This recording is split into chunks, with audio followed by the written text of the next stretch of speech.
Some men run from their past, but Abel Cotter thought he'd buried his deep enough in the Rocky Mountain wilderness. For 30 years, the old trapper lived quiet among the pines, with only his hound for company, believing the ghosts of war would never find him there. Then he discovered something growing on a dead tree that knew his name. The fleshy mass pulsed like a beating heart and whispered secrets only he should know. His dog Boone, who'd faced grizzlies without fear, backed away, trembling. Abel's gut told him to walk away and never return. But when the thing spoke of battles he'd fought and brothers he'd lost, he knew running wasn't an option anymore. What was this creature that called to him from the darkness? Before we jump back in, tell us where you're tuning in from.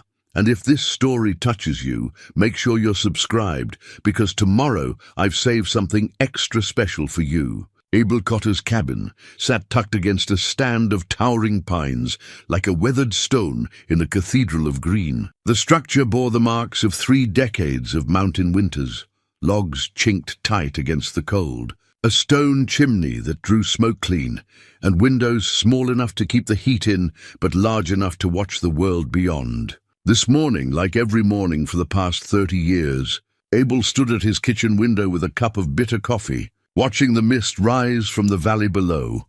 The silence up here was different from the silence he'd known in the war. During those blood-soaked years between 61 and 65, silence meant death was coming. In these mountains, silence meant peace, or it had until yesterday. Boone lay stretched across the cabin's threshold, his graying muzzle resting on massive paws.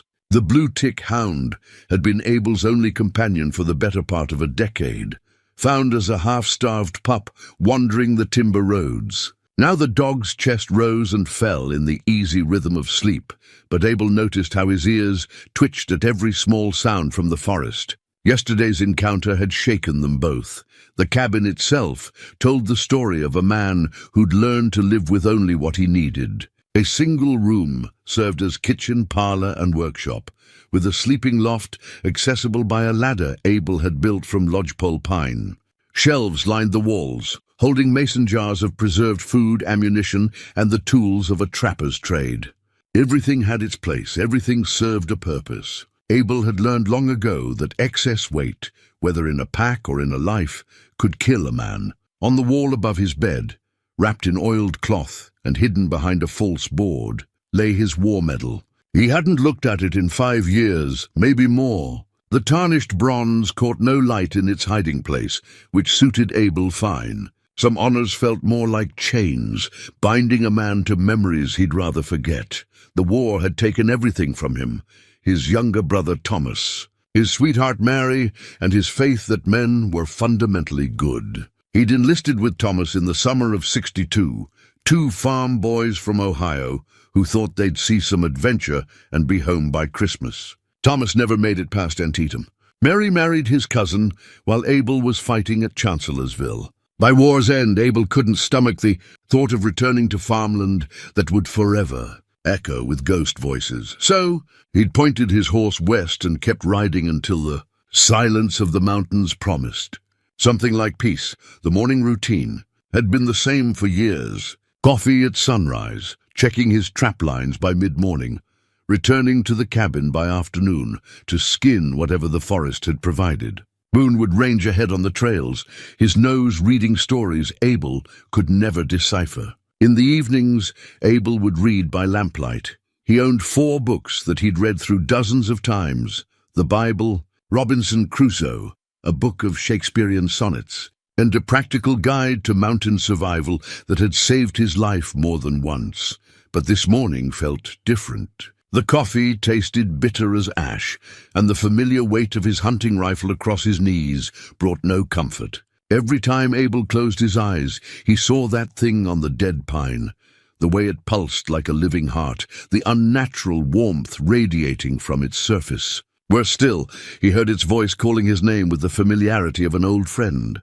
Boone stirred at the threshold, lifting his head to stare toward the forest with eyes that held an intelligence Abel sometimes found unsettling. The dog had always been smart, but yesterday he'd shown a fear Abel had never witnessed. Boone had faced down mountain lions without backing down, had stood guard over Abel through 3 separate encounters with bears. Yet something about that growth on the tree had sent the hound fleeing.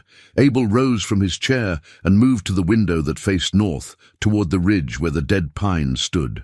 Through the morning mist, he could just make out the tree's skeletal branches. Even from this distance, even knowing it was impossible, he imagined he could see the dark mass clinging to its trunk.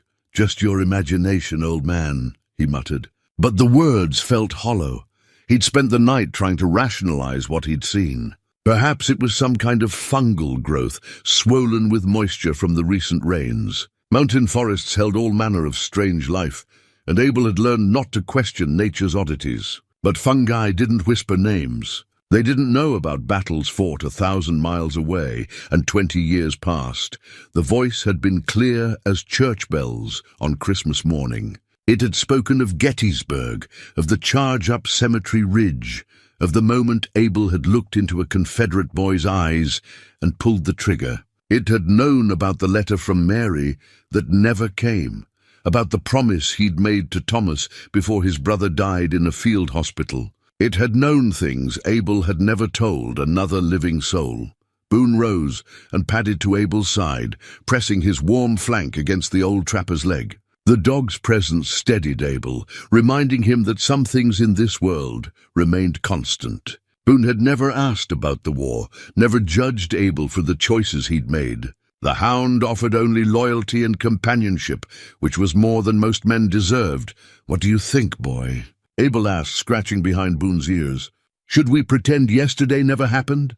The dog tilted his head, studying Abel with those intelligent brown eyes. Then Boone moved to the door and whined. A sound Abel had learned meant the hound needed to relieve himself. But when Abel opened the door, Boone didn't bound outside as usual. Instead, the dog stepped onto the porch and immediately turned to face the forest, his hackles rising slightly. Abel followed Boone's gaze and felt his blood chill. There, carved into the bark of a pine tree not 50 yards from his cabin, was a symbol he didn't recognize. 3 intersecting circles arranged in a triangle. The mark looked fresh, the sap still weeping from the cuts. It definitely hadn't been there yesterday. "Easy, boy," Abel whispered, though his own hand had unconsciously moved to the knife at his belt. The symbol meant nothing to Abel, but its presence felt like a violation. In 30 years, no one had come this close to his cabin uninvited. The nearest settlement was a 2-day ride, and the local Crow tribe knew these mountains as his territory. Whoever had carved that mark had done so during the night, moving through darkness with the silence of a ghost. Abel stepped back inside and retrieved his rifle, checking that it was loaded. Boone remained on the porch, but the dog had stopped growling. Instead, he seemed to be listening to something Abel couldn't hear. The forest around them had gone completely silent. No bird calls, no rustle of small animals in the underbrush. Even the wind had stilled.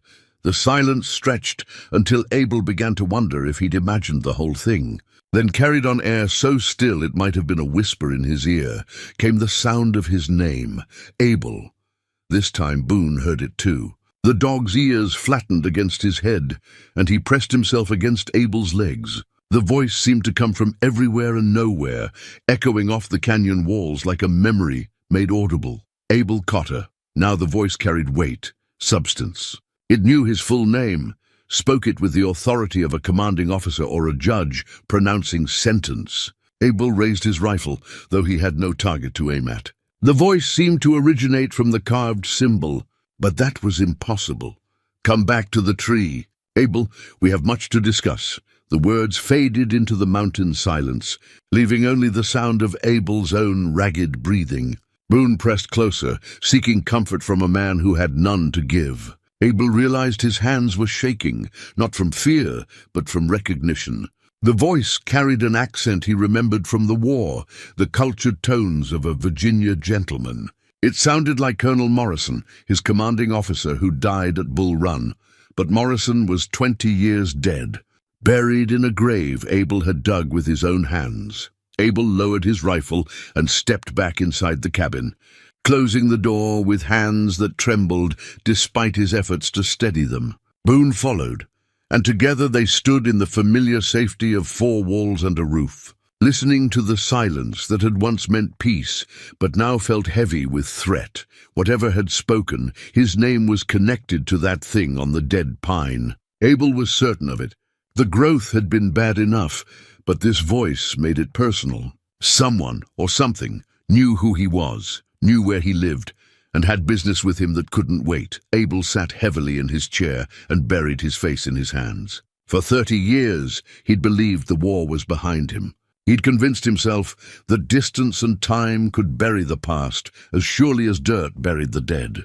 But the past, it seemed, had finally found him in these mountains. Outside, the forest remained silent. Inside, Abel Cotter prepared himself for a fight he'd hoped never to face again. Abel spent the morning cleaning his rifle and sharpening his knives, the familiar rituals calming his nerves, but not silencing the questions that gnawed at him. By noon the voice hadn't returned, and the forest had resumed its normal symphony of bird calls and rustling leaves. Still, Abel couldn't shake the feeling that something was watching him, waiting for him to make a choice.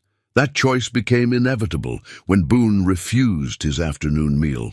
The dog had always been a reliable eater, but today he simply stared at the bowl of jerky and cornmeal mush that had been his standard fare for years. Instead, Boone kept moving to the door and whining, his eyes fixed on the path that led toward the ridge. It was as if the hound understood something Abel was trying to ignore, that running away wasn't an option this time. "You think we need to go back there, don't you?"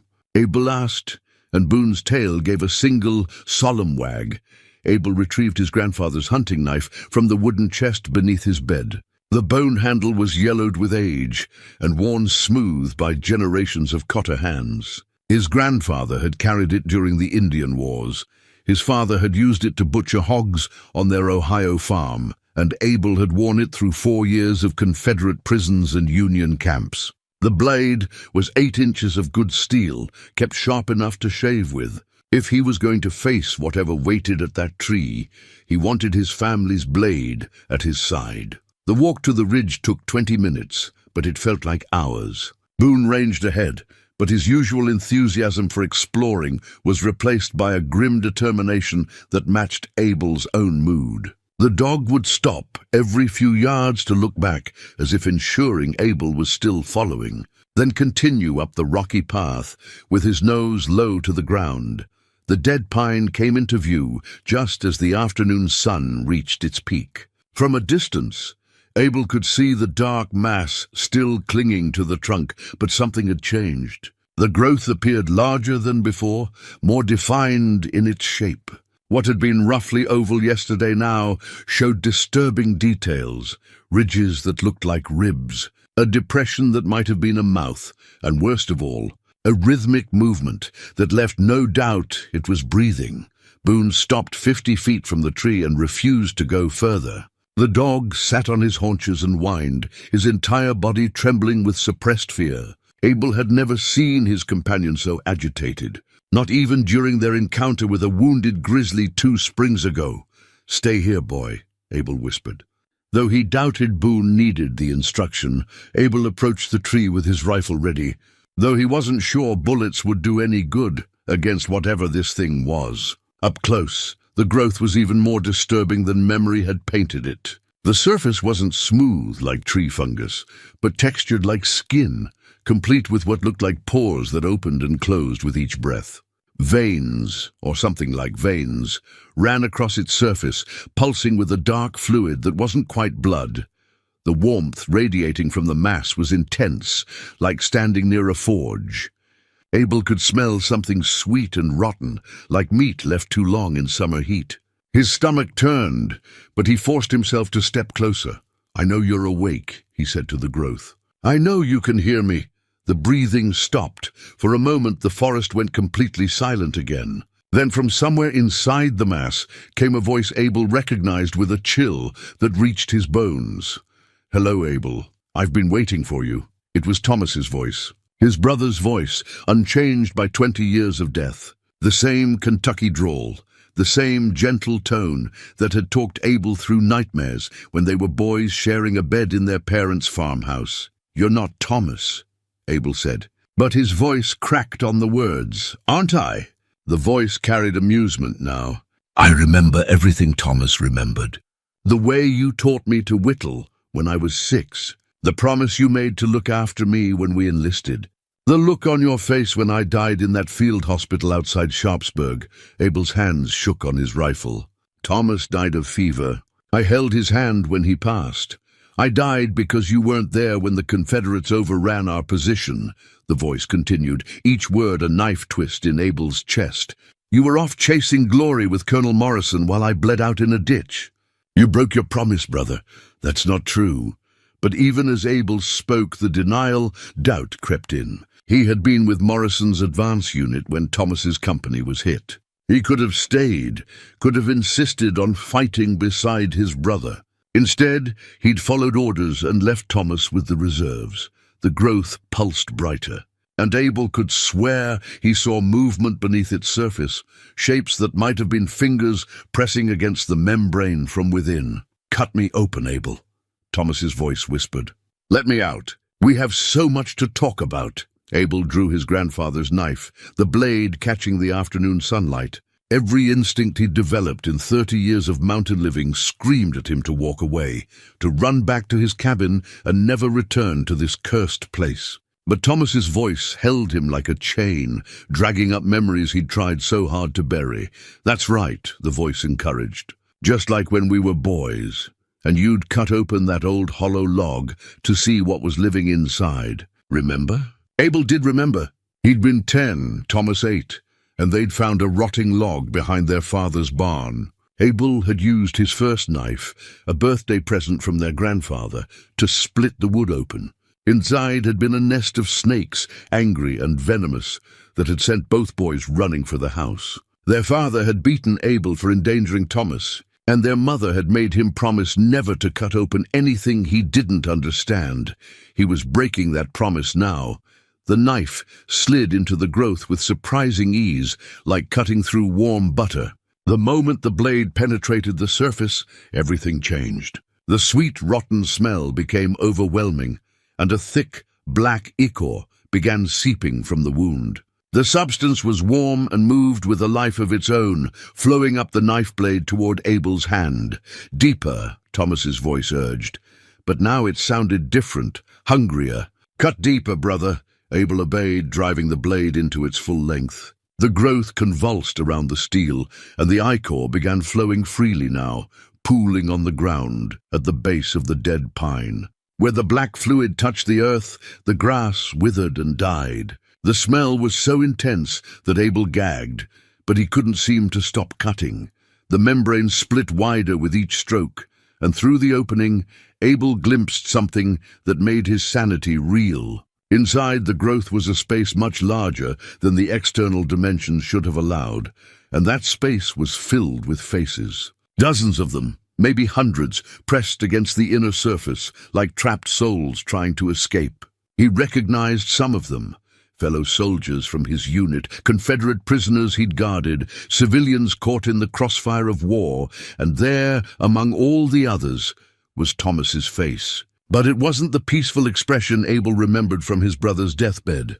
This Thomas looked angry, accusatory, his mouth open in a silent scream of betrayal. "Free us, Abel," the voices chorused now, no longer just Thomas, but all of them speaking in unison. "Free us and join us." Abel jerked the knife back, but it was too late. The cut had gone too deep, and the growth was splitting open like a ripe fruit. The black ichor poured out in a torrent, and with it came something else, a presence that Abel could feel but not see. Cold and ancient and hungry, the thing flowed past him like a wind made of malice, and every blade of grass it touched died instantly. Abel watched in horror as the invisible force swept down the mountainside toward his cabin, toward Boone, toward everything he'd built in his 30 years of exile. Behind him, the growth continued to deflate, revealing the hollow interior that should have been impossible. The faces were gone now, released or destroyed. Abel couldn't tell which. What remained was a cavity carved into the dead tree's trunk, its walls covered with symbols similar to the one that had appeared near his cabin. The carving seemed to writhe in the fading light, And Abel realized they weren't just carved, they were burned into the wood, as if branded by some unimaginable heat. A howl echoed from the valley below, Boone's voice, but twisted with terror.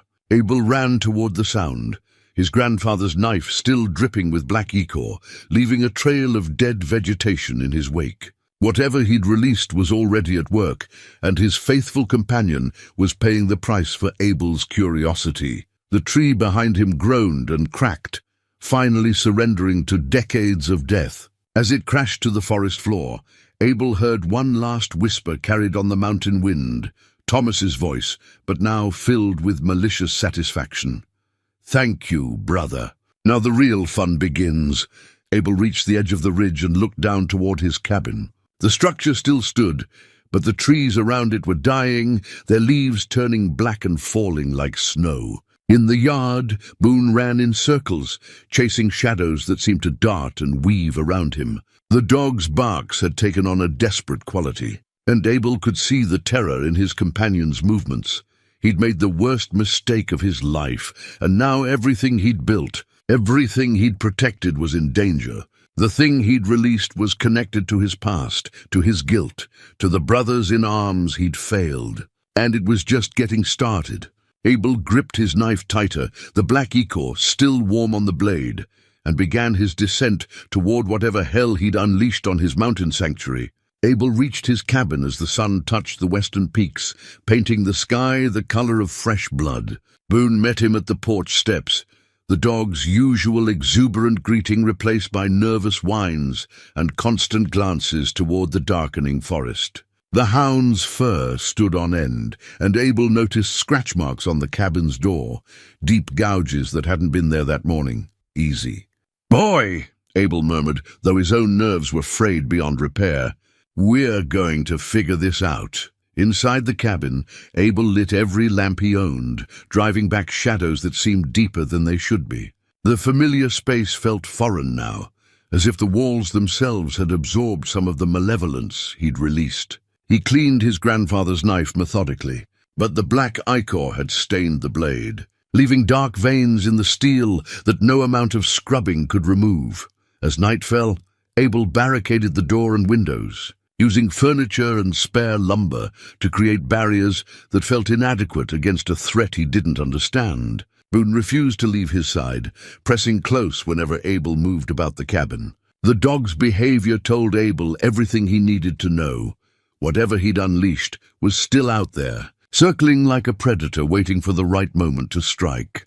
The sounds started around midnight. At first, it was just scratching, fingernails or claws dragging across the cabin's exterior walls. Abel gripped his rifle and waited, but the sounds moved in patterns too deliberate to be made by any animal. They traced the outline of the windows, tested the strength of the door, and seemed to count the number of people inside. Then came the voices. Abel. Thomas's voice drifted through the chinks in the log walls. "Why did you lock me out, brother?"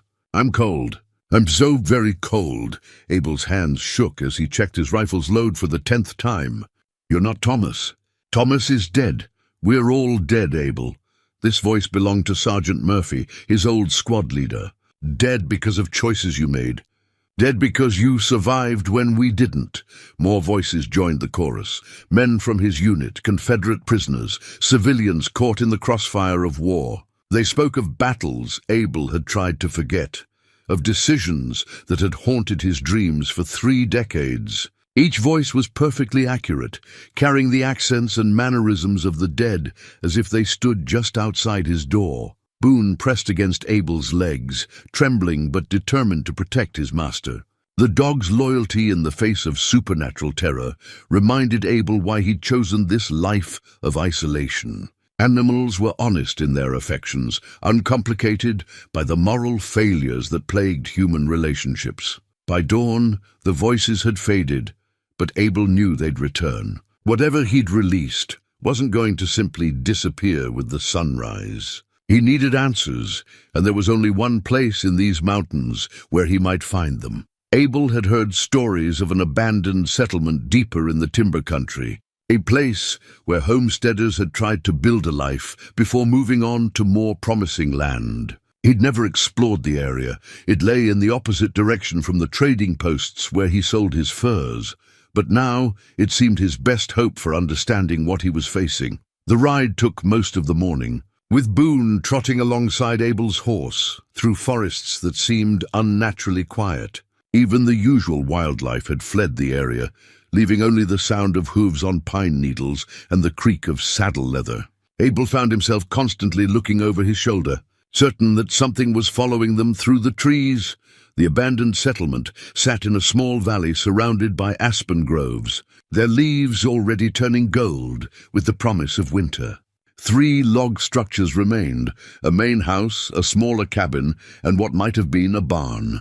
All showed signs of hasty abandonment rather than gradual decay. Doors hung open, personal belongings lay scattered in the yards, and the vegetable gardens had long since returned to wilderness. Abel approached the main house with his rifle ready, Boone padding silently beside him. The door stood ajar, revealing a single room that had once been someone's entire world.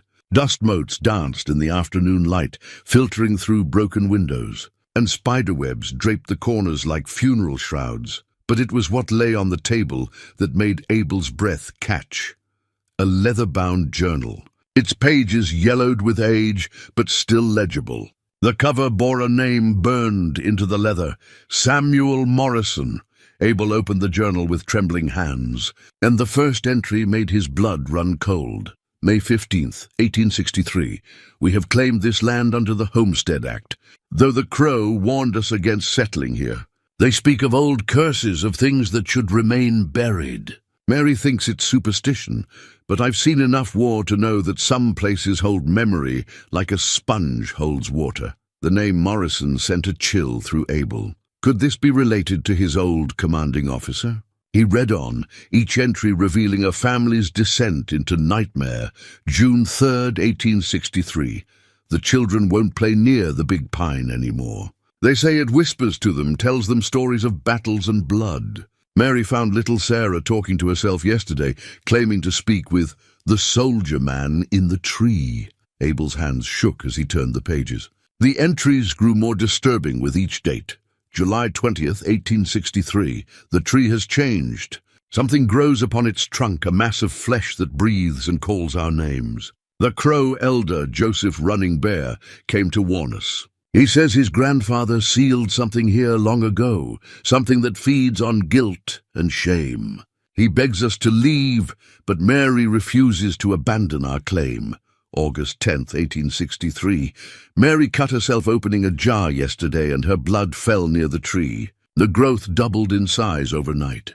It knows things about us, private things, shameful things. It speaks with the voices of the dead, promising reunion with those we've lost. August 15th, 1863. I can't resist anymore. The tree calls to me with my brother's voice. James, who died at Chancellorsville fighting under Colonel Morrison's command. It promises to bring him back if I just cut open the growth, if I just release what's inside.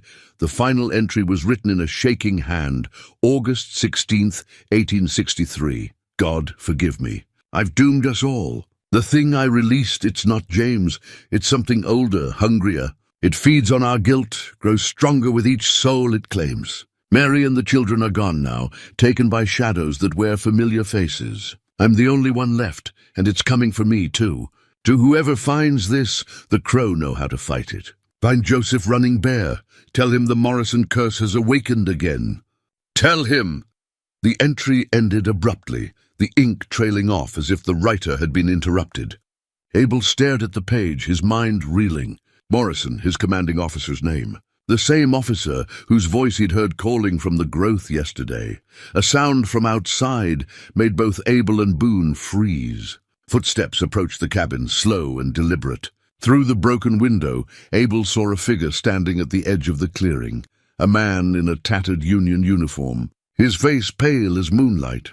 "Hello, Abel," the figure called, and Abel recognized the voice of Colonel Morrison. "I see you found the journal.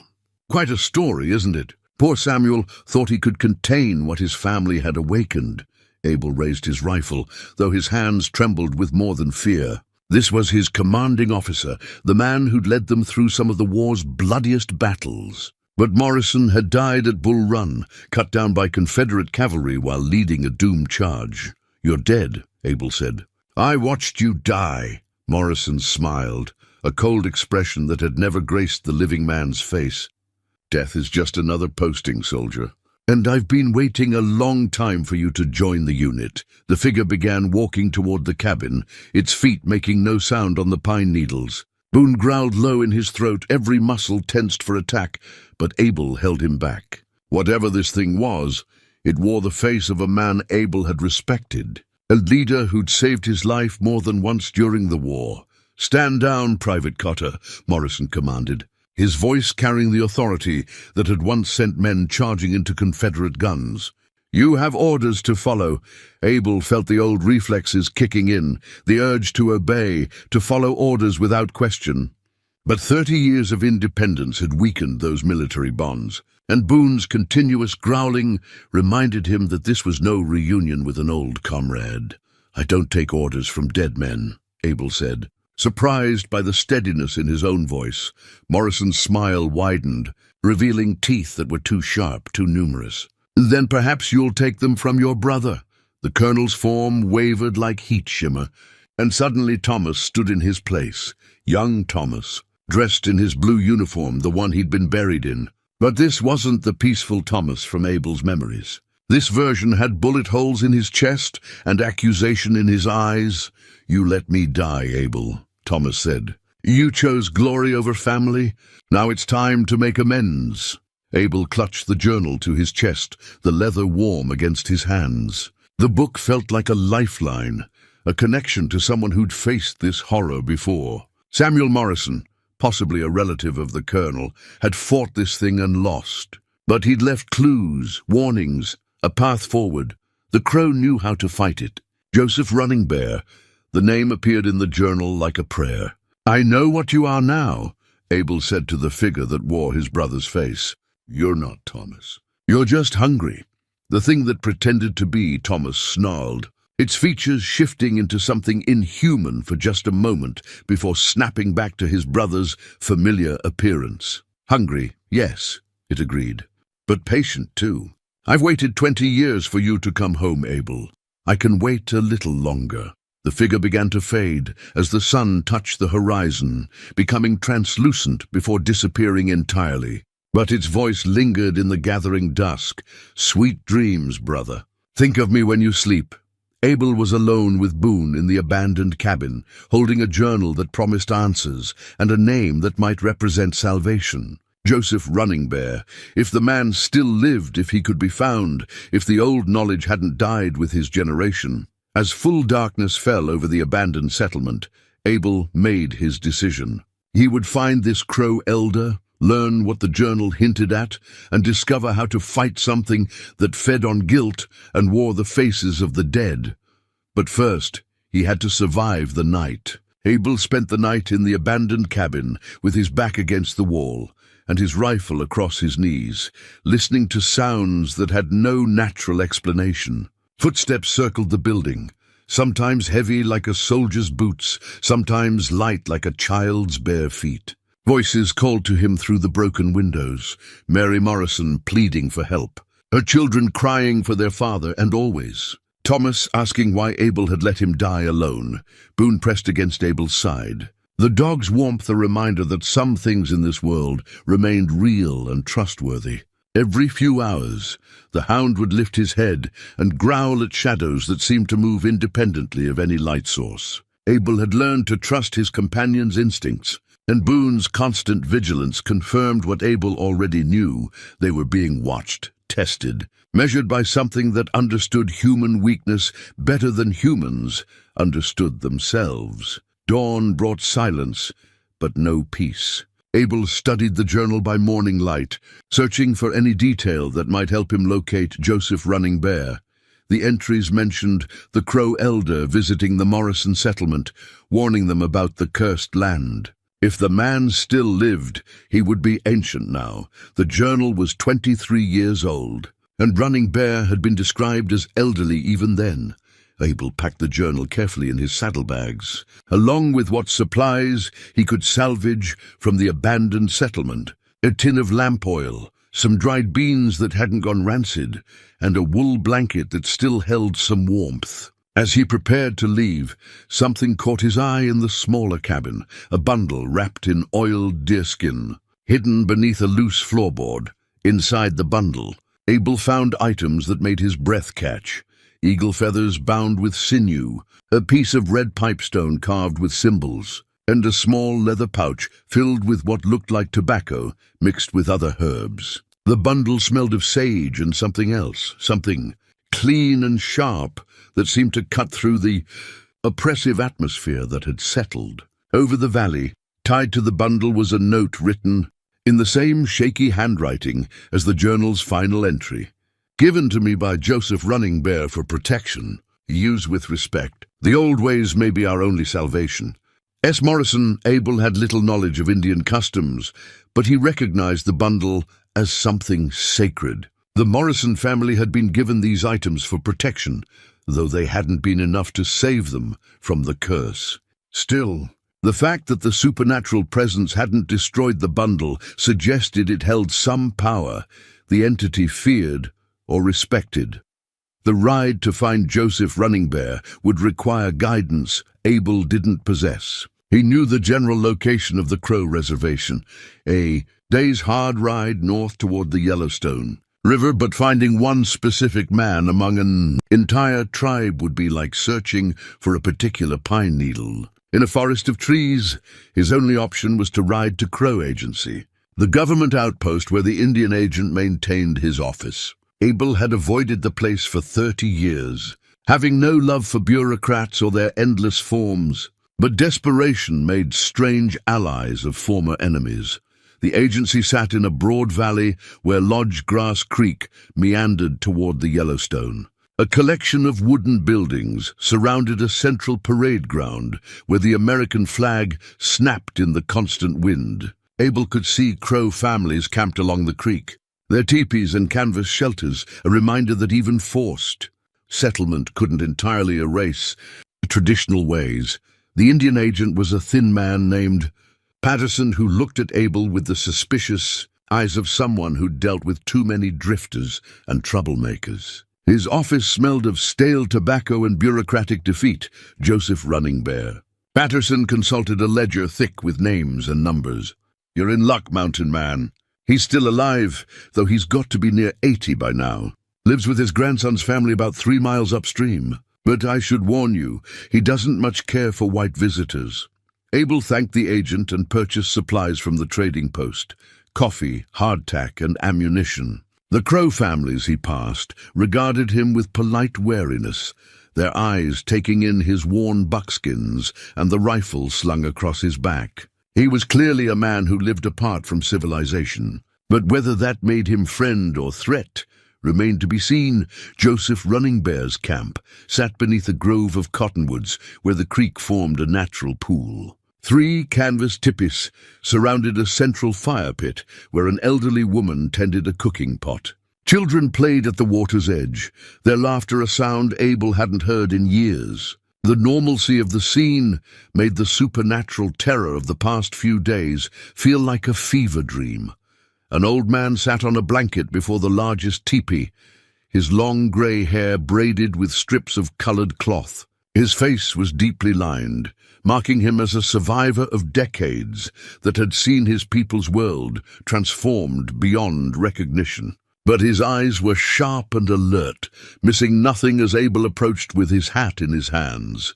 "Joseph Running Bear?" Abel asked. "My name is Abel Carter. I found something in the mountains that I believe you know about." The old man studied Abel for a long moment before speaking in accented but clear English. "The tree that breathes," he said. It wasn't a question. Abel felt relief flood through him. "Yes, I found a journal, Samuel Morrison's journal. He wrote that you warned his family, tried to help them." Joseph's expression grew somber. Samuel Morrison was a good man. His heart was pure, but his curiosity was stronger than his wisdom. Like many white men, he thought he could control what he didn't understand. "I made the same mistake," Abel admitted. I cut into the growth. I released something.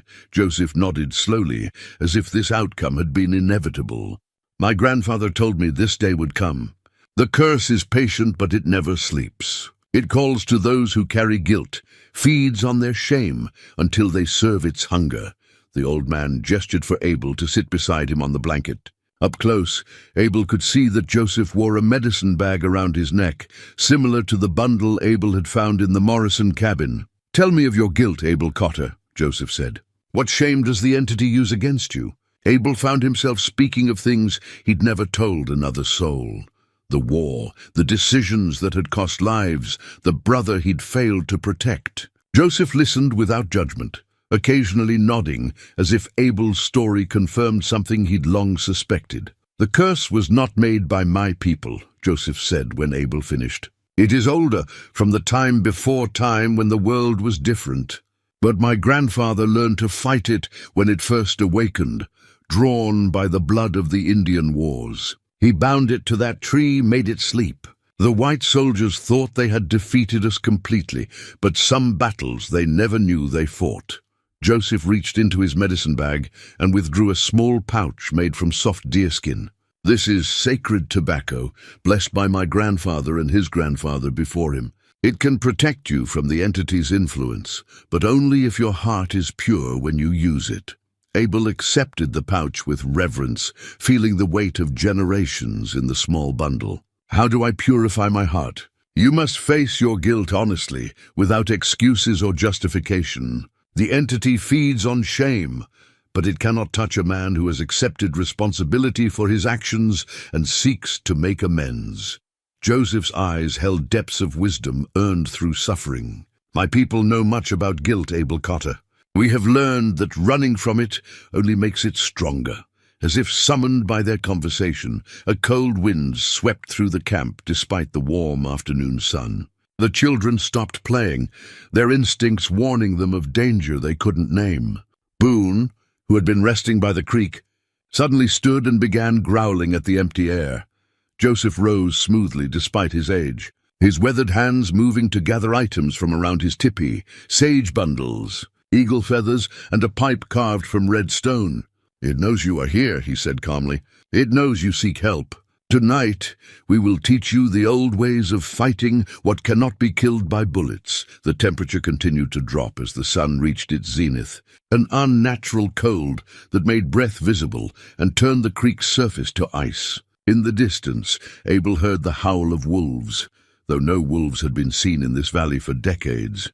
"Your entity grows stronger," Joseph observed, lighting a bundle of sage with practiced efficiency. "It feeds on the fear of others now, not just your guilt. We must act quickly before it learns to hunt without you." As the smoke from the sage rose into the impossibly cold air, Abel realized he was no longer fighting just for his own salvation. The curse he'd unleashed threatened everyone in its path, drawing power from every moment of terror it created. The Morrison family had learned this lesson too late. Abel would not let their sacrifice be in vain. The old Crow elder began to chant in his native language, and Abel felt the sacred tobacco pouch grow warm against his chest. Whatever came next, he would face it with the wisdom of people who had fought this evil before and learned how to survive its hunger. But first, he had to learn exactly what price the old ways demanded for victory. The temperature plummeted as Joseph's chanting filled the air, his words weaving through the unnatural cold like a shield against encroaching darkness. Abel watched frost form on the grass despite the afternoon sun, and the creek's gentle babbling transformed into the cracking song of forming ice. The children had been hurried into the tipis by their mothers, leaving only Abel, Joseph, and the growing sense that something vast and malevolent was taking notice of their gathering. Joseph finished his chant and looked directly at Abel, his ancient eyes reflecting a knowledge that spanned generations. "It comes now," he said simply. "The entity knows you seek to break free of its influence. It will test us both." The first manifestation appeared as a shimmer in the air near the creek's edge, a distortion like heat waves, but moving with purpose and intelligence. As Abel watched, the shimmer began to take shape, forming into the outline of a man in a blue uniform. The figure solidified slowly, details emerging like a photograph developing in chemical baths. Private Cotter. The voice belonged to Sergeant Murphy, Abel's old squad leader, who died at Fredericksburg with a Confederate bayonet in his chest. "You're out of uniform, soldier." Abel's hand moved instinctively to his rifle, but Joseph caught his wrist with surprising strength. "Bullets cannot harm what is already dead," the elder whispered. "It wears the face of your guilt to make you forget what it truly is." Murphy stepped closer, his boots leaving no marks in the frost-covered grass. The sergeant looked exactly as Abel remembered him. Stocky build, graying beard, eyes that had seen too much death to ever quite trust in life again. But when Murphy smiled, his teeth were too white, too sharp. "Look at you, hiding behind Indian superstition," Murphy said, his voice carrying the same authority it had held in life. "I trained you better than that, boy." A soldier faces his responsibilities. Other figures began emerging from the cold air. Private Henderson, who'd taken a sniper's bullet meant for Abel at Gettysburg.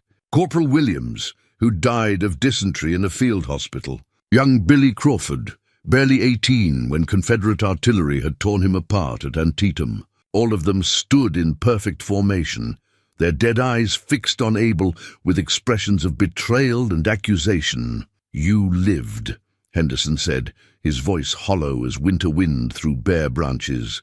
"We died and you lived. How's that fair, Abel?" "You had dreams," Williams added. "A future." "We had nothing but graves." Abel felt the familiar weight of survivor's guilt settling on his shoulders like a lead blanket. These men had died while he'd somehow found ways to stay alive, to duck when others stood tall, to zig when others zagged. For 30 years he'd told himself it was luck, timing, the random chaos of war. But looking at their accusing faces, he wondered if some part of him had always known better. Joseph's voice cut through Abel's spiraling thoughts. "They are not your friends, Abel Cotter. They wear familiar faces, but underneath they are all the same hunger. The entity shows you what it thinks will break you." The phantom soldiers turned their attention to Joseph, and Murphy's expression twisted with contempt. "The old Indian thinks his smoke and chanting can save you. But we know the truth, don't we, Abel? We know what you did at Cemetery Ridge." Abel's blood went cold. Cemetery Ridge, a name he'd spent 3 decades trying to forget. The phantom soldiers smiled as they saw recognition in his eyes. "Tell the old man about Cemetery Ridge, Abel," Henderson urged. "Tell him about the Confederate boy who surrendered. Tell him about the rifle that went off by accident," Williams added, though his tone suggested it was no accident at all. "Tell him about the gold teeth you took before anyone found the body," Billy Crawford whispered, his boyish face wearing an expression of ancient evil. Abel's knees nearly buckled. The Confederate soldier had been barely 16, hands raised in surrender, eyes wide with terror. Abel's rifle had fired. He told himself it was a misfire, a mechanical failure brought on by rain and mud and the chaos of battle. But in the darkness of his heart, he'd wondered if his finger had tightened on the trigger out of rage, for Thomas, for all the friends this boy's army had killed. And yes, he'd taken the gold teeth, 2 perfect crowns that had bought him food and shelter during the long journey west after the war ended. "There it is," Murphy said with satisfaction. "The truth he's carried for 30 years. Not just survivor's guilt, but murderer's guilt.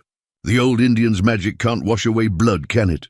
Joseph stepped between Abel and the phantom soldiers, his weathered hands working quickly to prepare something from his medicine bundle. "The entity feeds on your shame," he said to Abel without taking his eyes off the advancing figures. "It makes you believe that admitting guilt means accepting damnation. But my people know different. Guilt acknowledged can become wisdom. Shame-faced honesty can become strength." The old man drew out a handful of what looked like ordinary rifle ammunition, but Abel could see that each bullet had been carved with symbols and painted with red ochre. "These are spirit bullets," Joseph explained. "They cannot kill what is already dead, but they can remind your enemies what they truly are." Murphy laughed, a sound like winter wind through a graveyard.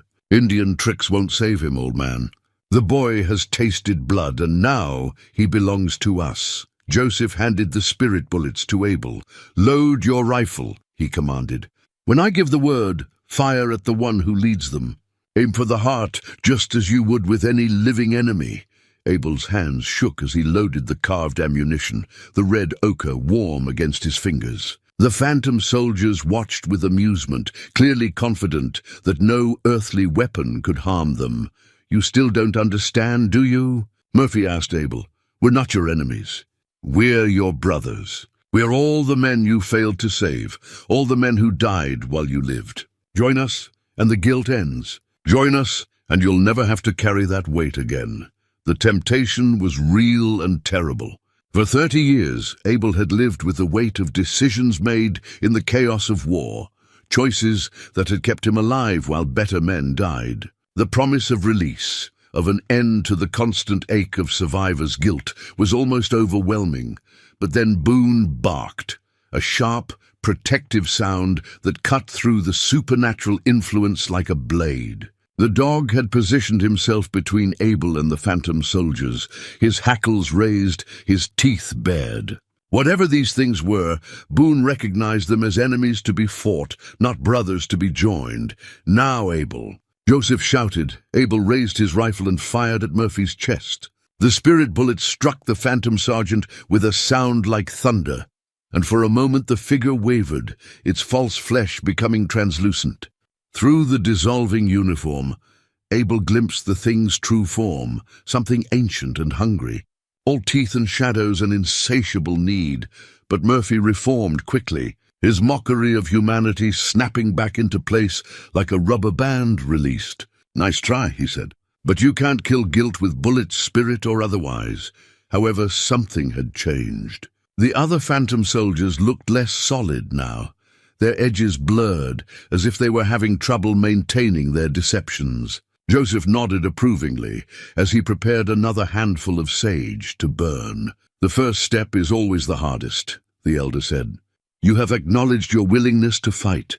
Now we must teach you to see past their lies."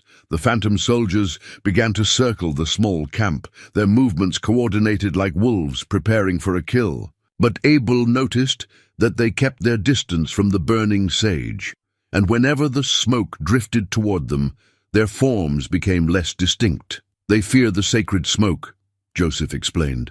"It reminds them of what they are not. They are not your friends, not your brothers, not even truly dead men. They are fragments of an ancient hunger wearing masks to fool you." Murphy's expression grew uglier, the human facade slipping to reveal something reptilian underneath. "The old man fills your head with lies, Abel. We know you. We remember your choices. We are the only ones who truly understand the weight you carry." "Then understand this," Abel said, his voice steadier than he felt. "I may carry guilt, but I won't carry it to the grave. Not yet." He loaded another spirit bullet and fired, this time at Henderson. The phantom soldier dissolved more quickly, its death mask face melting away to reveal the shapeless hunger beneath. The remaining figures hissed in unison, a sound no human throat could make. Joseph smiled grimly as he added more sage to his bundle. "Good, you begin to see. But this is only the beginning, Abel Cotter. The entity has many forms, many ways to reach your heart. Tonight, when the moon is dark, it will show you its true power." As if responding to the elder's words, the temperature dropped another 10 degrees, and frost began forming on the inside of the teepees. In the distance, Abel heard the sound of wings, not birds, but something larger, something that had no business flying in the world of the living. Boone pressed closer to Abel's leg, the dog's courage undiminished, but his instincts warning of greater dangers yet to come. Abel checked his rifle and counted his remaining spirit bullets, knowing that the night ahead would test everything Joseph had taught him. The phantom soldiers were just the beginning. Whatever came next would require more than blessed ammunition and sacred smoke to survive. As darkness fell over the Crow camp, Joseph led Abel away from the tipis to a small hill overlooking the creek. The old man carried a leather satchel that clinked with each step, its contents mysterious but purposeful. The unnatural cold had intensified, turning their breath to vapor clouds and making the stars appear closer, sharper, as if the sky itself had contracted with malevolent intent. The entity grows stronger with nightfall, Joseph explained as they climbed. Darkness has always been its ally, making truth harder to distinguish from deception.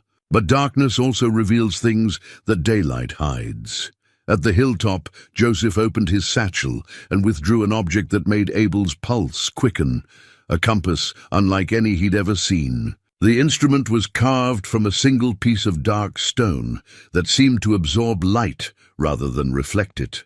The compass needle was made from what looked like bone, yellowed with age and etched with symbols that hurt to look at directly. "This is the bloodstone compass," Joseph said, handling the artifact with obvious reverence. "My grandfather made it from a piece of the original curse, back when it first awakened during the Indian Wars. The needle doesn't point to magnetic north. It points to the source of spiritual corruption." Abel watched as Joseph placed the compass on a flat stone and stepped back. The bone needle spun wildly for several moments before settling into a steady direction, northwest, toward the mountains where Abel's cabin stood. But as they watched, the needle began to quiver, then swing in a slow arc toward the east. "It moves," Abel observed. "The source is moving," Joseph nodded grimly. "The entity is no longer bound to the tree you cut open. It seeks a new host, a new anchor to this world. Soon it will choose a permanent vessel, and then our chances of stopping it will diminish greatly." The implications sent ice through Abel's veins. "It's looking for someone to possess." "Not someone," Joseph corrected. "Someone specific. Someone whose guilt runs so deep that their soul provides fertile ground for its hunger. The entity has been studying you, Abel Cotter, learning your weaknesses, your regrets, your deepest shames. It wants you." As if summoned by their conversation, shapes began emerging from the darkness below. But these weren't the phantom soldiers from earlier. These were different, more personal. Abel recognized them with a stab of pain that nearly drove him to his knees. Thomas walked up the hill first, but not the angry, accusatory Thomas from the tree. This was the Thomas of Abel's fondest memories. Young, laughing, carrying the fishing pole their father had carved for his 10th birthday. Behind him came Mary, Abel's lost love, wearing the blue dress she'd worn to their last dance before the war. And behind her, impossibly, came their parents, dead these 15 years, looking exactly as they had when Abel was a boy. "Abel," Thomas called out, his voice bright with joy. "You found us. We've been waiting so long for you to come home." Mary ran toward him, her skirts swirling in the unnatural wind. "My darling," she said, her voice filled with all the love Abel had lost. "I never married your cousin. I waited for you. I've always been waiting." Abel's mother reached the hilltop and embraced him with arms that felt warm and real and achingly familiar. "My brave boy," she whispered against his ear. "You've suffered so much. Come home with us. Come home and rest." Every instinct Abel possessed screamed at him to run into their arms, to accept the forgiveness and love they offered. These weren't the harsh accusations of the phantom soldiers. This was everything he'd lost, everything he'd mourned, returned to him with perfect fidelity to his deepest longings. Joseph's voice cut through the emotional storm. "Look at the compass, Abel. See what it tells you."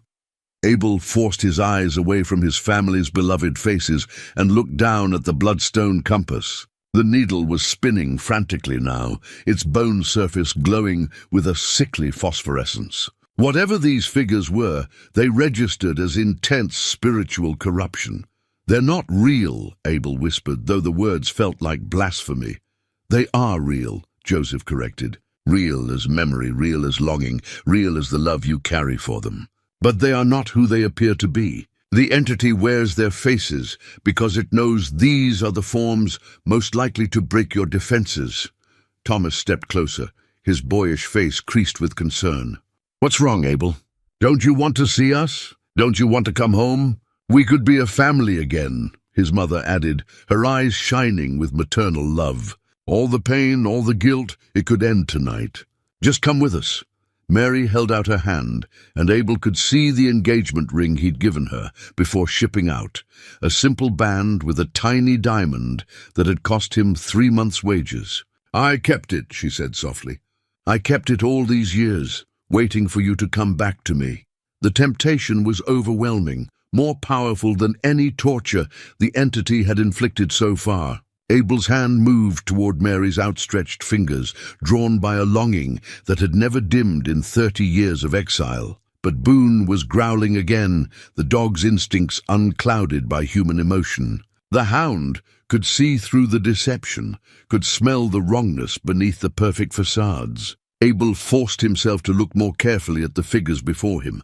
They were beautiful, perfect, exactly as his memories had preserved them. Too perfect. His mother had no grey in her hair, though she'd been greying even before the war. Thomas looked exactly 10 years old, though he'd been 20 when he died. Mary wore no lines of sorrow or aging, though she would be nearly 50 now if she still lived. "You're not them," Abel said, the words tearing at his heart even as he spoke them.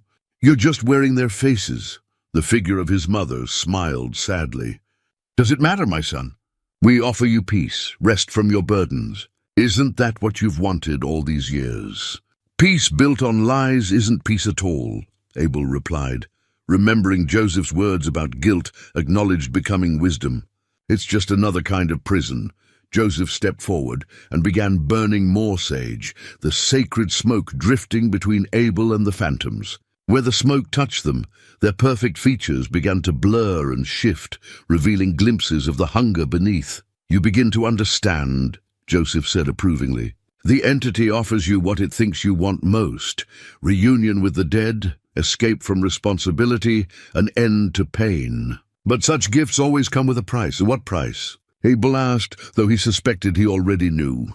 "Your soul," Joseph answered simply. "Your will, your identity, your capacity to choose between right and wrong. The entity doesn't want to destroy you, Abel Carter. It wants to become you." The phantom figures began to change, their loving expressions shifting to something hungrier, more possessive. Thomas's boyish face took on features that were definitely not human, while Mary's gentle smile revealed teeth that belonged in a predator's mouth.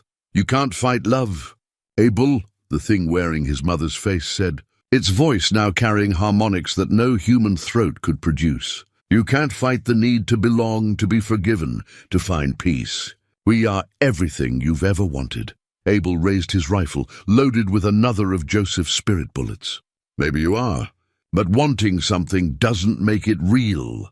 He fired at the center of the group, and the spirit bullet passed through all 3 figures simultaneously. They screamed in unison, a sound like wind through a charnel house, and their beautiful facades melted away like wax in a furnace. Beneath the false faces lay something that defied description, a writhing mass of shadow and hunger that wore suggestion of human features like ill-fitting clothes. The bloodstone compass needle stopped spinning and pointed directly at the dissolving phantoms. For a moment, Abel could see the entity's true form, ancient beyond measure, fed by centuries of human guilt and shame, growing stronger with each soul it claimed. It was beautiful in its own terrible way, like a perfectly crafted weapon designed for a single purpose: to exploit the deepest vulnerabilities of the human heart. Then the vision faded, leaving only the cold wind and the distant sound of wolves that shouldn't exist in this valley. Joseph placed a weathered hand on Abel's shoulder. "Well done. You have passed the second test. But the hardest trial lies ahead. How many tests are there?" Abel asked, exhaustion weighing on him like a physical burden. "As many as it takes," Joseph replied. "The entity will not give up easily. It has invested too much time and energy in you to simply walk away. Tomorrow, it will show you its final gambit, the truth about your family's connection to this curse." Abel stared at the old man. "My family?" Joseph's expression was grave. "Why do you think your grandfather's knife could cut through the entity's shell when ordinary steel would have failed? Why do you think you were drawn to that particular valley, that specific tree? The Morrison family wasn't the first to encounter this curse, Abel Cotter. They were just the most recent, The bloodstone compass in Joseph's hands began to glow more brightly, its bone needle pointing steadily northwest, toward Abel's cabin, toward the mountains, toward secrets that had been buried for generations. Abel realized that everything he thought he knew about his family, his past, and his reasons for coming to this wilderness was about to be turned upside down. But first, he had to survive the night. And in the distance, something was howling that sounded almost human. The howling grew closer as the night deepened, and Joseph led Abel down from the hill toward a grove of ancient cottonwoods that bordered the creek. The trees were massive, their trunks scarred by decades of wind and weather. But it was what lay hidden among their roots that made Abel's blood run cold. Bones, human bones, yellowed with age, and arranged in careful patterns around a central depression in the earth. Some were clearly Indian, decorated with beadwork and wrapped in rotting cloth, but others wore the remnants of different clothing. Wool uniforms, leather boots, and in one case, the tattered remains of a cavalry jacket with brass buttons still gleaming in the moonlight. "This is where it began," Joseph said quietly, his weathered hands moving to prepare something from his medicine bundle. "Where the first blood was spilled, where the curse took root in this land." Abel knelt beside one of the skeletons, his trained eye reading the story told by broken bones and scattered artifacts. These people hadn't died in battle. They'd been massacred, killed while unarmed, probably while sleeping. The positioning of the remains suggested a family group, parents, children, grandparents, all cut down together. "My people?" Abel asked, though he already suspected the answer. "My great-grandfather's family," Joseph confirmed. "Killed in the winter of 1834 by a group of white trappers who claimed this valley as their own. The leader was a man named Ezra Cotter. The name hit Abel like a physical blow. Cotter, his family name, his grandfather's name. The knife at his belt, the weapon he'd used to cut open the entity's prison, suddenly felt heavier, tainted by a legacy he'd never known existed. "Ezra was my grandfather," Abel whispered. "But he died in Ohio on the family farm. He never came west." Joseph's expression was grim, but not unsympathetic. "That's what your family believed, because that's what they needed to believe. The truth was buried with the dead, hidden from wives and children who couldn't have lived with the knowledge of what their patriarch had done." Joseph moved to the center of the bone circle and began clearing away fallen leaves and debris, revealing a flat stone carved with symbols that seemed to writhe in the moonlight. "After the massacre, my great-grandfather's spirit couldn't rest. The violation was too great, the injustice too profound. He called upon the old powers, the dark things that sleep beneath the earth, to ensure that justice would eventually be served." "A curse," Abel said. "He cursed my family. Not a curse, in the way white men understand such things," Joseph corrected. "A binding, a spiritual debt that would be collected when the time was right. The entity that speaks with your brother's voice, that wears the faces of your dead. It's not some random evil you awakened. It's the instrument of justice, the collector of blood debts passed down through generations." Joseph reached into his bundle and withdrew an object that made Abel's knees go weak. A bone flute, carved from what looked like a human femur, and decorated with eagle feathers and strips of fur. The instrument was ancient, its surface polished smooth by countless hands, and when Joseph held it up to the moonlight, Abel could see that it was carved with the same symbols that marked his grandfather's knife. "This belonged to my great-grandfather," Joseph said. "He carved it from the bone of his murdered son, my grandfather's father.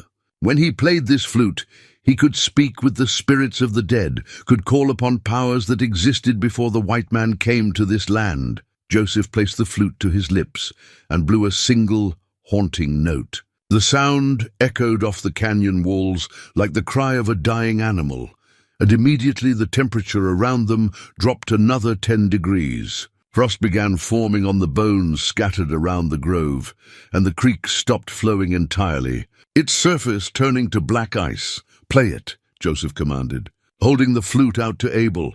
"Play it and hear the truth your family tried to bury." Abel's hands shook as he accepted the bone instrument.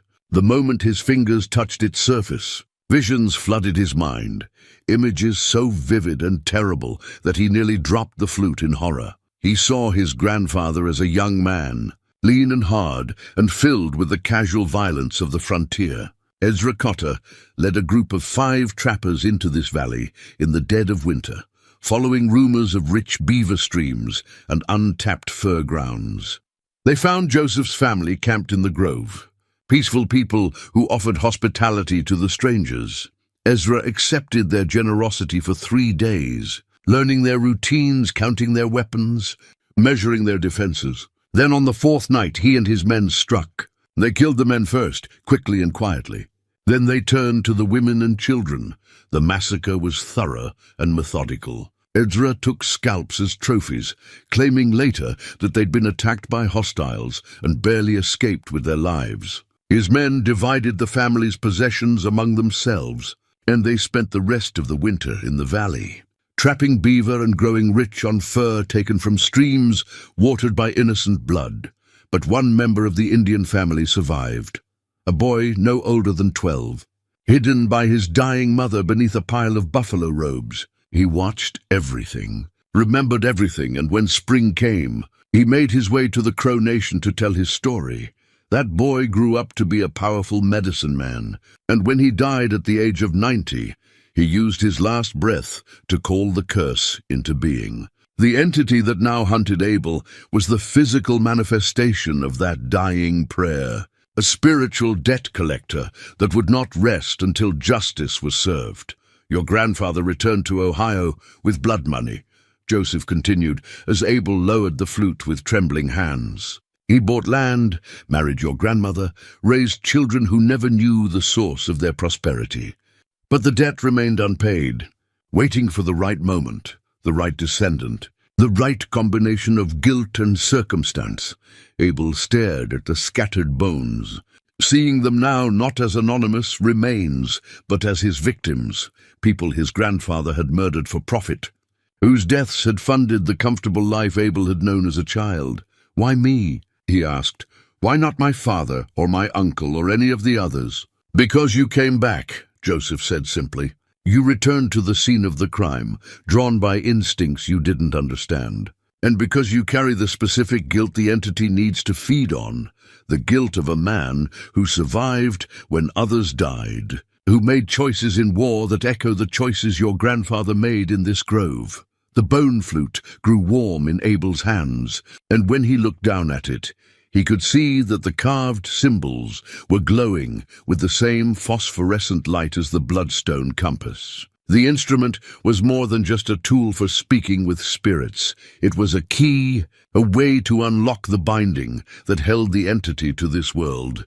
"You can use it to free yourself," Joseph said, reading Abel's thoughts. "The flute can break the curse, send the entity back to whatever darkness spawned it. But the price is high." "What price?" Joseph's ancient eyes held depths of sorrow that spoke of generations of suffering. To break a curse born of injustice, justice must be served. Someone from the Cotter bloodline must pay the debt your grandfather incurred. "The entity will accept no substitutes, no bargains, no half measures." Abel understood what the old man was telling him. To save himself, to end the curse that threatened to spread beyond these mountains, he would have to offer his life in payment for his grandfather's crimes. The entity would accept his death as settlement of the blood debt, and the innocent people in the nearby settlements would be safe. But first, he had to survive long enough to make that choice. And in the distance, something was approaching, through the frozen forest. Something that moved with the deliberate pace of a predator, that knew its prey had nowhere left to run.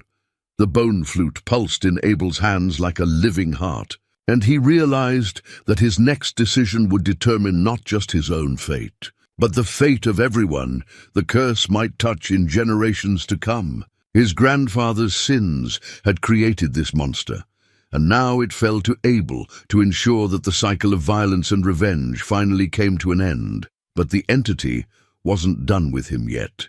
It had revealed the truth about his family's legacy for a reason. And Abel suspected that knowing the full scope of his grandfather's crimes was only the first part of whatever final test awaited him. The howling grew closer, and this time Abel recognized the voice behind it, his own voice, twisted by supernatural malice, calling his name across the frozen wasteland his life had become.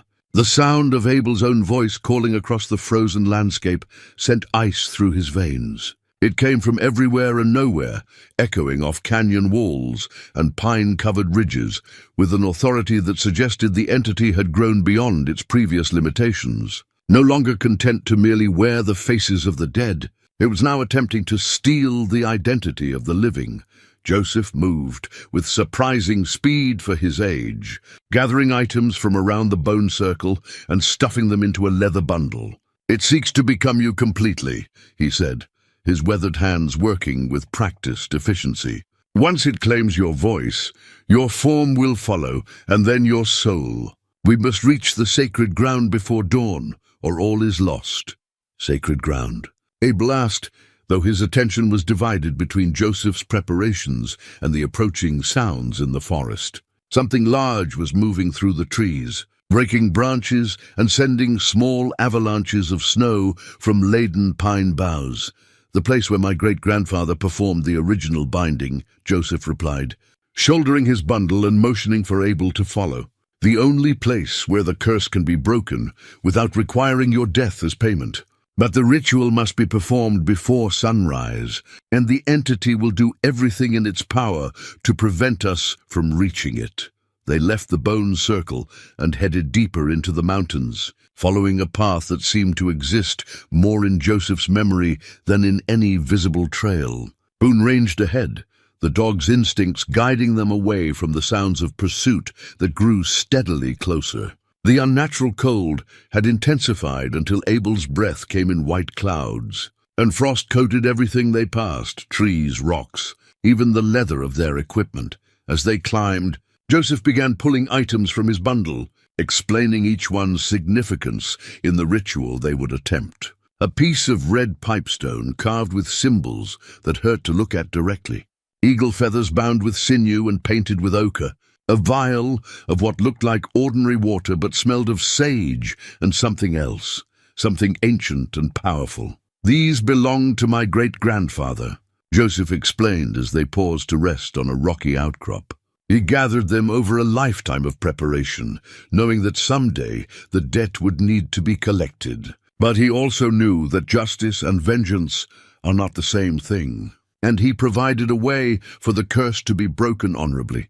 The ritual bundle felt heavy in Abel's hands, weighted with more than just physical mass. These objects represented generations of planning, the wisdom of a people who understood that some crimes created wounds that could only be healed through ceremony and sacrifice. But not necessarily the sacrifice of life.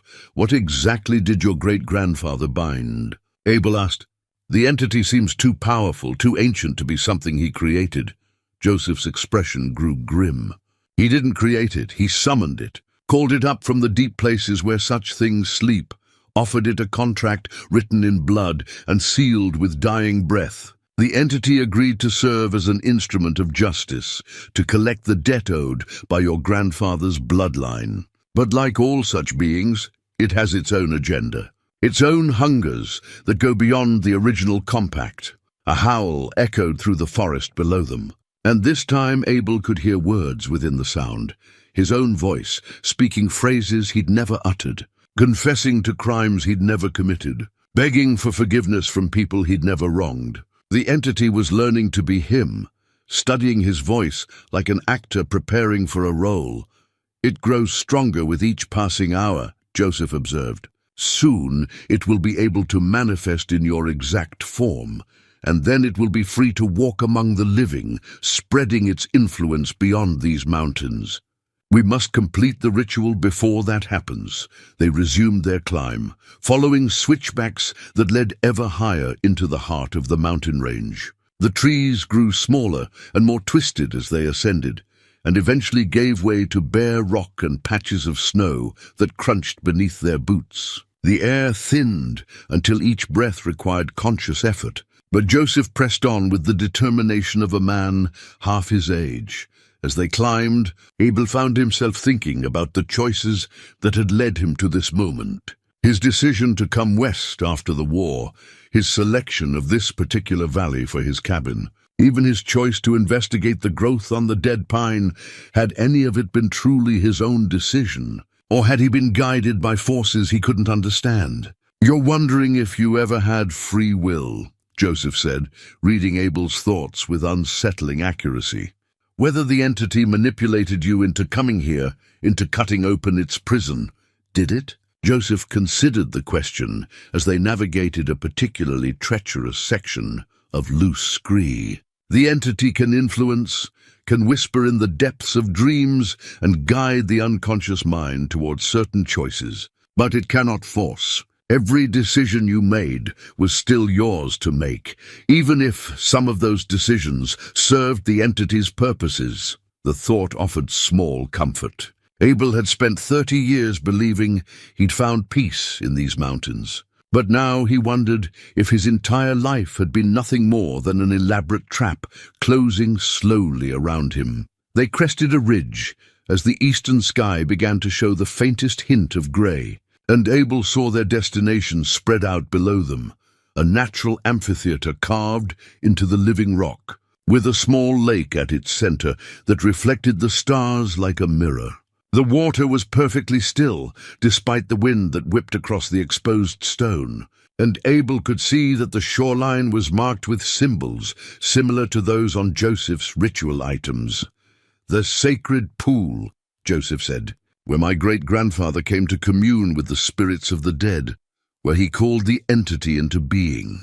The water comes from deep springs that have never seen sunlight, and it remembers everything that has been spoken beside it." They began the descent into the amphitheatre, but halfway down the rocky slope, Abel heard something that made his blood freeze. Footsteps behind them, matching their pace exactly, falling in perfect rhythm with their own movements. He turned to look, but saw nothing except the empty trail they'd just traversed. "Don't look back," Joseph warned. "It follows us now in your own form. To see it would give it power over your perceptions, make it harder to distinguish between reality and deception." The footsteps continued, sometimes falling slightly behind, sometimes drawing closer, but always maintaining that unsettling synchronization. Abel forced himself to focus on the path ahead, on the sacred pool that promised either salvation or final confrontation.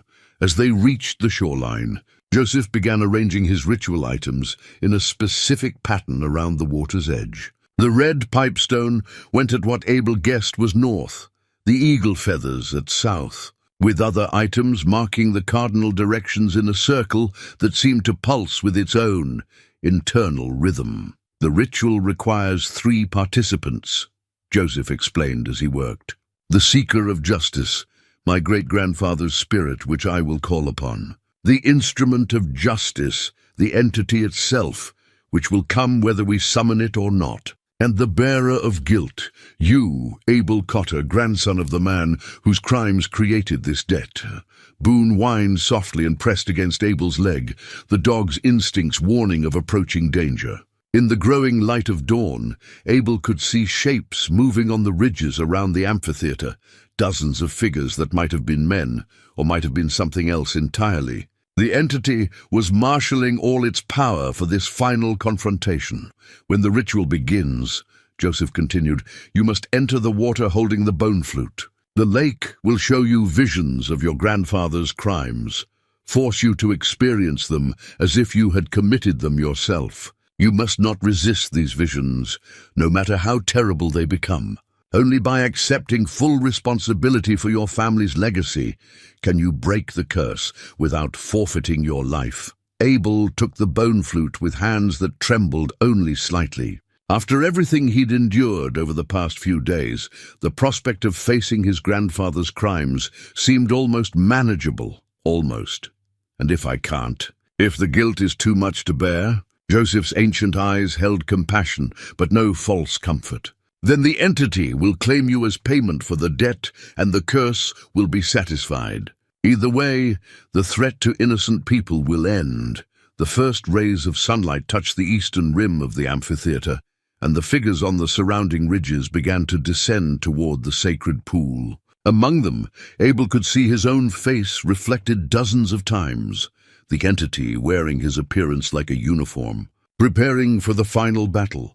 But there was something else moving in those ranks. Something that made Abel's heart skip a beat. Thomas was there, and his parents. And Mary, not the false phantoms from before, but somehow different, more real, as if the approaching dawn had given them substance they'd previously lacked. "The dead come to witness," Joseph observed, "both those your grandfather wronged and those you've carried guilt for. In the end, all debts must be settled, all accounts balanced." Abel waded into the sacred pool, the bone flute clutched in his hands, as the army of the dead closed in around them. The water was shockingly cold, but as it rose to his waist, he began to feel something else, a presence that was vast and patient and utterly alien to human understanding. The entity had arrived for the final reckoning. The sacred pool's water reached Abel's chest as the first wave of visions struck him like a physical blow. Suddenly, he was no longer Abel Cotter standing in an alpine lake. He was Ezra Cotter, young and hard and hungry for the wealth that beaver pelts could bring. The bone flute in his hands became a skinning knife, its yellowed surface slick with blood that seemed to flow from his own memories. Through Ezra's eyes, Abel watched the massacre unfold with horrible clarity. He felt his grandfather's thoughts, shared his twisted justifications, experienced the cold calculation that turned hospitality into opportunity for murder. The Indian family had welcomed them with food and warmth, and Ezra had repaid that kindness with systematic slaughter. But this wasn't just observation. Abel could feel his grandfather's emotions as the knife fell again and again. The excitement of easy profit, the satisfaction of eliminating witnesses, the casual dismissal of human lives that didn't quite qualify as human in Ezra's mind. Worst of all, Abel felt how natural it seemed, how easily violence flowed from greed when conscience had been set aside. "No," Abel gasped, trying to pull back from the visions. But Joseph's voice reached him across the water. "Accept it," the old man commanded. "Feel what he felt. Understand what you inherited." The entity began manifesting around the pool's edge, no longer hiding behind borrowed faces. It stood 9 feet tall, its form shifting between shadow and substance, but its eyes were perfectly human, reflecting the guilt and shame of every soul it had ever consumed. When it spoke, it used Abel's own voice, but layered with harmonics that suggested vast age and bottomless hunger. "Do you see now, Abel Cotter?" the entity asked. "Do you understand what flows in your veins? Your grandfather's knife has tasted innocent blood, and now it thirsts for more." Abel looked down at his hands and saw that the bone flute had indeed become his grandfather's blade, the same weapon he'd carried into war, the same steel that had cut open the entity's prison. But now the knife was glowing with supernatural heat, its blade etched with symbols that wrote themselves in flowing script as he watched. Through the visions, Abel experienced more of Ezra's crimes. The scalps taken as trophies, the children hunted down when they tried to flee, the deliberate desecration of sacred burial grounds in search of valuable grave goods. Each act of violence fed the growing darkness in his grandfather's soul, until by the end of that terrible winter, Ezra Cotter had become something that barely qualified as human. "This is your legacy," the entity continued, circling the pool like a predator studying wounded prey. "This is the blood that bought your family's prosperity. Your grandfather returned to Ohio with gold enough to buy land, to marry well, to raise children who never questioned the source of their comfort." Abel felt the weight of that inherited guilt crushing down on him. Every meal he'd eaten as a child, every lesson he'd learned, every moment of security he'd known, all of it built on the bones of Joseph's murdered family. The war guilt that had driven him to these mountains was nothing compared to the generational debt he'd unknowingly carried his entire life. Joseph began chanting in the Crow language, his voice rising and falling in rhythms that seemed to resonate with the stone walls of the amphitheater. The ritual items around the pool's edge began to glow with their own light, creating a circle of power that held the entity at bay but did nothing to ease Abel's suffering. The visions intensified, and Abel found himself experiencing not just his grandfather's crimes, but their consequences. He saw Joseph's great-grandfather discovering the massacre, felt the old man's grief transform into rage, witnessed the terrible ritual that called the entity into being. The curse hadn't been born from malice, but from a father's love for his murdered children, a grandfather's need to see justice done, even if it took generations. "Justice," Abel whispered, the word tasting like blood on his lips. "Yes," the entity hissed, moving closer to the water's edge. "Justice delayed, but not denied. Your grandfather escaped earthly punishment, but spiritual debts cannot be evaded forever."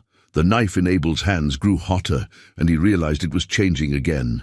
The steel was becoming bone, the handle reshaping itself into something that looked disturbingly familiar.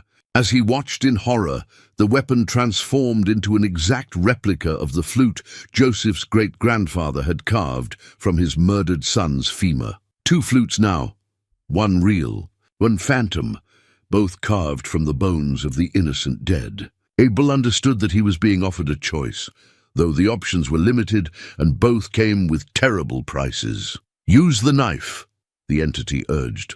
"Complete your grandfather's work. Spill your own blood as payment for his crimes, and the debt will be satisfied. Or," Abel asked, though he dreaded the answer, "join with me willingly," the entity replied. "Accept my essence into your soul, become my vessel in the world of the living. Together we can collect all the debts owed by men like your grandfather.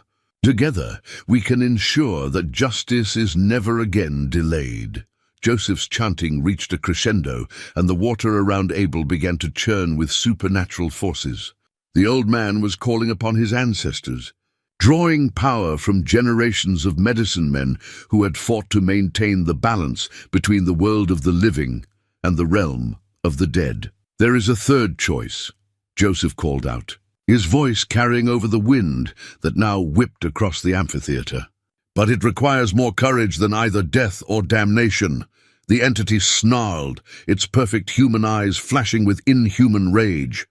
"The old man offers false hope. There are only two paths, payment or servitude."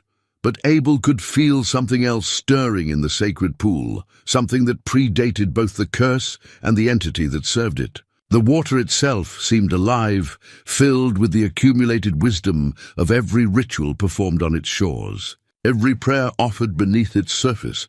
Through the visions, Abel saw Joseph's great-grandfather at the moment of the curse's creation. The old man had been consumed by grief and rage, but beneath those emotions lay something deeper: love for his murdered family, hope that someday justice would prevail, faith that the world could be made right again. The curse hadn't been created to perpetuate violence, it had been created to end it. "The third choice," Abel said, understanding flooding through him like ice water. "The curse was never meant to be permanent." Joseph nodded, his weathered face brightening with hope. "My great-grandfather built a condition into the binding. If a descendant of the murderer could truly understand the weight of inherited guilt, not just acknowledge it, but accept responsibility for healing the wounds it created, then the curse could be transformed. Transformed into what? Forgiveness," Joseph replied simply. "Justice tempered with mercy. The debts balanced not through death, but through understanding." The entity howled with rage, its form becoming more solid and threatening. "Lies, pretty words to mask the truth.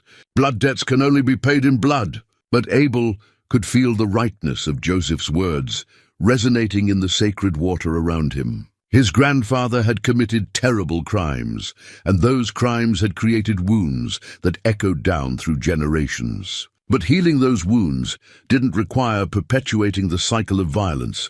It required something much harder than death. It required living with the knowledge of what had been done, and spending whatever life remained in service to those who had been wronged. Abel raised the bone flute to his lips, his hands steady now, despite the supernatural forces raging around him. The entity lunged toward the water, but Joseph's ritual circle held it back, creating a barrier of sacred power that even its ancient hunger couldn't breach. "Choose quickly," Joseph warned. "Dawn approaches, and with it, the end of the ritual window. Whatever you decide must be decided now." Abel looked at the knife flute in his hands, then at the entity whose eyes reflected his own face, twisted by supernatural malice. Finally, he looked at Joseph, whose ancestors had paid the price for his grandfather's crimes, but who still offered the possibility of redemption. The choice, when it came, felt inevitable. Abel placed the bone flute to his lips and began to play, though he'd never learned how to make music from such an instrument. The notes that emerged weren't his own. They flowed from some deeper knowledge, guided by the spirits of the dead who surrounded the sacred pool. The melody was haunting and beautiful, a lament for all the innocent lives lost to violence and greed. As the music rose into the dawn air, the entity's howls of rage transformed into something else, a keening wail that might have been grief, or recognition, or the sound of ancient bonds finally beginning to loosen. The creature's form wavered, becoming less solid, as if the flute's song was unmaking the very foundations of its existence. "I accept responsibility," Abel said, his voice carrying clearly across the water, "not just for my own crimes, but for the crimes of my bloodline. I accept the debt my grandfather created, and I offer myself not as payment, but as instrument of healing." Joseph began a new chant, this one softer, more hopeful than the binding words he'd spoken before. In his weathered hands appeared a pipe carved from red stone, a sacred instrument that Abel recognized from the stories he'd heard about Indian peace ceremonies. The pipe's bowl was filled with the same mixture Abel had seen in the tobacco pouch. But now he understood its true significance. "The peace pipe," Joseph explained, his voice carrying the weight of generations. "My great-grandfather made this during his final years, when grief had given way to wisdom. He knew that vengeance alone could never heal the wounds that had been inflicted, and he prepared this as an offering to the spirits, a way to transform the curse if the right conditions were ever met." The entity's form continued to waver, caught between its supernatural rage and the growing power of the ceremony. For moments, it appeared as the hungry shadow Abel had come to know. Then it would shift to reveal glimpses of what it had once been, the spiritual embodiment of a father's love for his murdered children. Corrupted by decades of feeding on guilt and shame. "Use the pipe," Joseph instructed. "Offer smoke to the four directions, to the spirits of earth and sky, to the dead who cannot rest, and the living who must carry their memory forward." Abel waded to the pool's edge, where Joseph waited with the pipe. The sacred instrument felt warm in his hands, as if it had been resting near a fire rather than lying cold in the dawn air. As he lifted it to his lips, the bone flute in his other hand began to resonate in harmony, the two instruments creating music that seemed to reach beyond the physical world. The first puff of smoke rose straight into the still air, carrying with it Abel's prayers for the murdered family whose bones still lay in the cottonwood grove. The second carried his acknowledgement of his grandfather's crimes and his own complicity in benefiting from them. The third carried his promise to spend whatever years remained to him in service to those who had been wronged. The fourth puff never rose at all. Instead, it spread across the water's surface like morning mist, and in that mist, Abel saw faces beginning to form. Not the false phantoms the entity had shown him, but the real spirits of the dead, Joseph's family, come to witness the ceremony that would finally grant them peace. Among them stood a figure Abel recognized from the visions, the old medicine man who had created the curse, Joseph's great-grandfather. But this spirit showed no trace of the rage and grief that had driven him to call darkness into the world. Instead, his ethereal face reflected a deep sadness tempered by hope, the expression of a man who had learned that justice and mercy were not opposing forces but partners in the dance of true healing. The entity let out one final wail as the pipe smoke reached its wavering form. For a moment, it fought against the transformation, clinging to the anger and hunger that had sustained it for so many years. But the music of the flute and the prayers carried by the sacred smoke were unmaking its very essence, revealing the love and loss that lay beneath its monstrous exterior. "Let go," Abel said to the creature, and his voice held not command but invitation. "Let go of the anger. Let the love that created you transform you back into what you were meant to be." The entity's form began to change, its shadowy substance becoming lighter, more ethereal. The rage in its eyes gave way to something that might have been relief, and when it spoke again, its voice was no longer layered with supernatural malice, but filled with the simple grief of a father who had lost his children. "They were so young," the spirit said. Its words carried on the wind that swept across the sacred pool. "My son, my daughter, my grandsons, they had done nothing to deserve such cruelty." "I know," Abel replied, tears streaming down his face as he felt the full weight of his family's legacy. "I know, and I'm sorry. I can't bring them back, but I can ensure their deaths meant something. I can make sure their story is remembered, their lives honored." Joseph stood at the pool's edge, the peace pipe smoking gently in his hands, his ancient face reflecting decades of wisdom earned through suffering. "This is how true justice is served," he said. "Not through endless cycles of vengeance, but through acknowledgement, responsibility, and the commitment to do better." The spirits of the dead began to fade as the sun crested the eastern peaks, but their faces showed peace now instead of the restless hunger that had driven them to seek revenge. Joseph's great-grandfather nodded once to Abel, a gesture that seemed to convey both forgiveness and expectation. The debt was acknowledged. But the work of healing was just beginning. The entity that had terrorized the mountains for so many years dissolved completely as the last of the pipe smoke dissipated. In its place stood a figure that was translucent but unmistakably human, the spirit of Joseph's great-grandfather as he had been in life, before grief had twisted his love into a weapon of vengeance.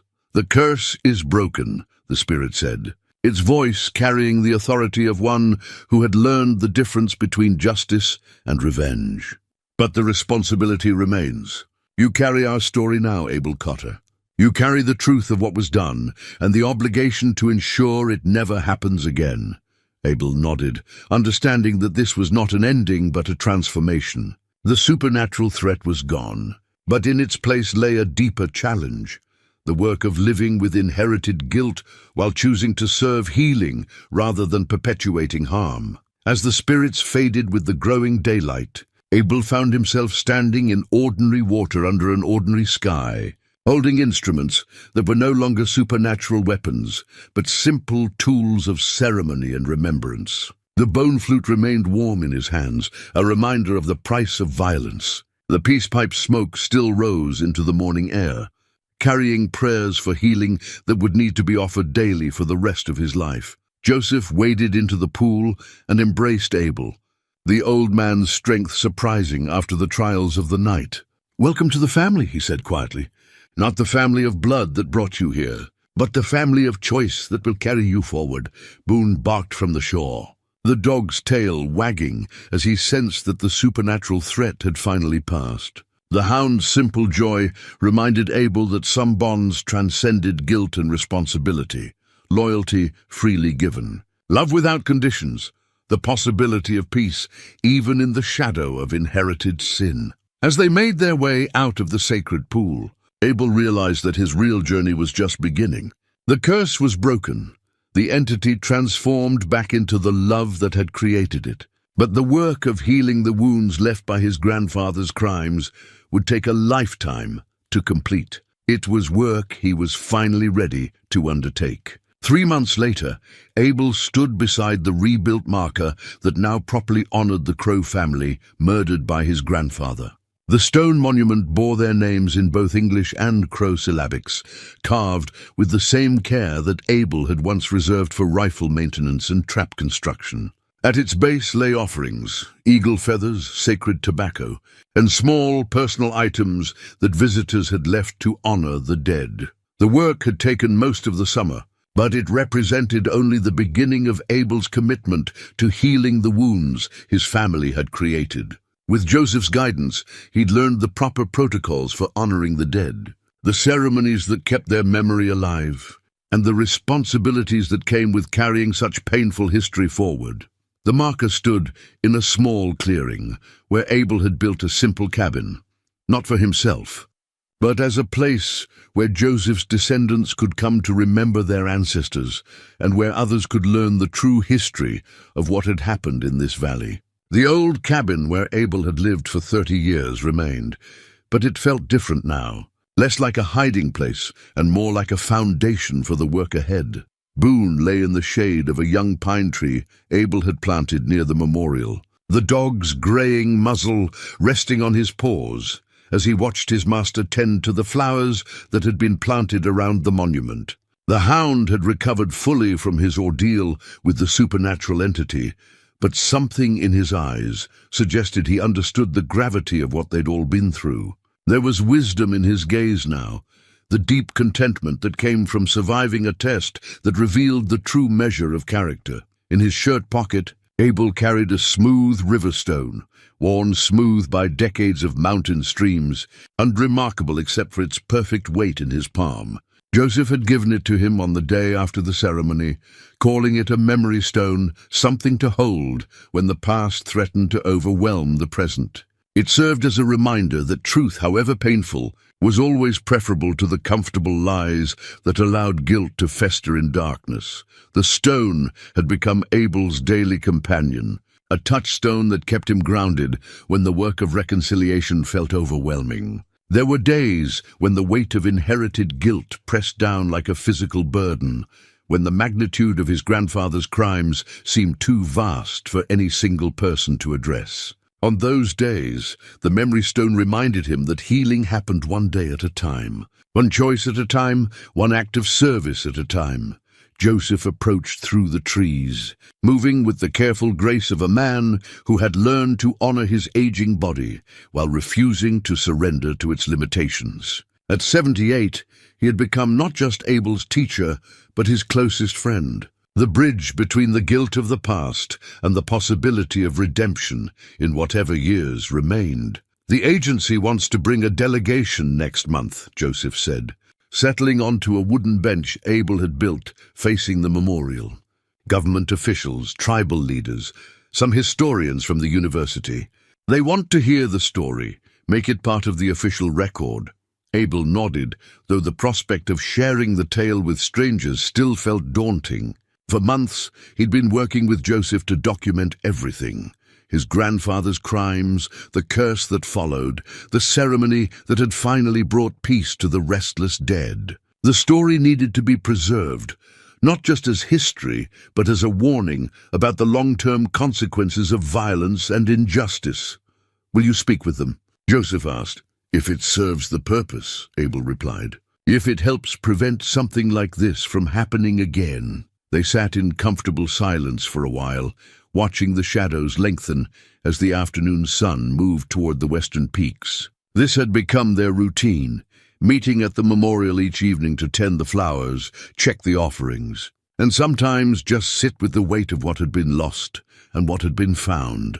The work Abel had undertaken extended beyond the memorial itself. He'd spent weeks cataloging his grandfather's belongings, searching for any other artifacts that might carry spiritual significance. Several items had been returned to the Crow Nation: a beaded necklace that had belonged to one of the murdered women, a child's moccasins that still bore traces of their young owner's footsteps, a medicine bundle that Abel's grandfather had taken as a trophy, but never understood. Each returned item felt like a small weight lifted from his shoulders. Though Abel understood that the work of restitution would never be completely finished, some debts could only be paid through a lifetime of service, through the choice to spend whatever years remained in humble acknowledgement of inherited responsibility. "I've been thinking about winter," Abel said, pulling the memory stone from his pocket and turning it over in his weathered hands. "About what comes next when the snows close the mountain passes." Joseph nodded thoughtfully. "The work continues regardless of season. Perhaps that's when the real test begins, maintaining commitment when no one else is watching, when there's no ceremony to guide your steps. The old man was right, as he usually was. The dramatic confrontation with the supernatural entity had been terrible but brief. The daily choice to honor the dead through service would require a different kind of courage. The quiet heroism of consistent action over years and decades. "I want to start a school," Abel said. The words emerging from thoughts he'd been carrying for weeks. Nothing fancy, just a place where young people can learn the real history of this valley, where Crow children can hear their ancestors' stories and white children can understand the consequences of their ancestors' choices. Joseph's face broke into a smile that transformed his weathered features. My great-grandfather would have liked that idea. He always believed that education was the key to preventing future tragedies.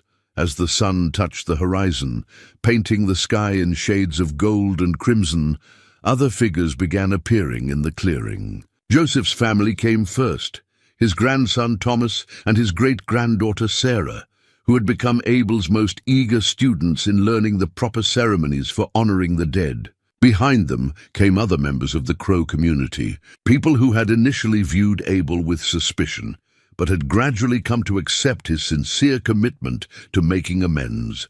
The evening ritual was simple but profound. Each person placed a small offering at the base of the memorial, a flower, a smooth stone, a pinch of sacred tobacco. Then they stood in a circle around the monument while Joseph spoke the names of the dead, ensuring that each victim was remembered not just as a casualty of violence, but as an individual with dreams, fears, loves, and losses. When the ceremony concluded, the group lingered in the gathering dusk, sharing stories, and sometimes just enjoying the peace that had settled over this place that had known such terrible suffering. Children played at the edge of the clearing while their parents spoke in quiet voices about plans for the coming seasons, about the school Abel wanted to build, about the ongoing work of healing that would outlast all of them. Abel watched it all with a contentment he'd never expected to feel. The guilt remained. It would always remain, a permanent weight that reminded him of the cost of violence and indifference. But alongside the guilt lived something new: purpose, community, the knowledge that even inherited sin could be transformed into a force for healing. As the evening stars appeared in the darkening sky, Abel realized that his journey had come full circle. He'd fled to these mountains seeking isolation and peace, only to discover that true peace could only be found in community, in acknowledging the connections that bound all people together across generations and cultures. The memory stone felt warm in his hand as he made his way back to his cabin, Boone padding silently beside him through the familiar forest. Tomorrow would bring new challenges, new opportunities to honor the dead through service to the living. There would be days when the work felt overwhelming, when the magnitude of inherited guilt threatened to crush his resolve. But tonight, as Abel prepared for sleep in a cabin that no longer felt like a hiding place, he found himself looking forward to whatever tomorrow might bring. The curse was broken, the dead were at peace, and the living had been given another chance to choose healing over harm. It was enough, more than enough. It was the beginning of whatever redemption looked like for a man who had learned to carry truth instead of running from it, who had discovered that even the darkest inheritance could be transformed through the daily choice to serve something larger than himself. The memory stone sat on his bedside table as Abel drifted off to sleep, a tangible reminder that the past could be acknowledged without being perpetuated, that guilt could become wisdom, and that love, in the end, was always stronger than vengeance.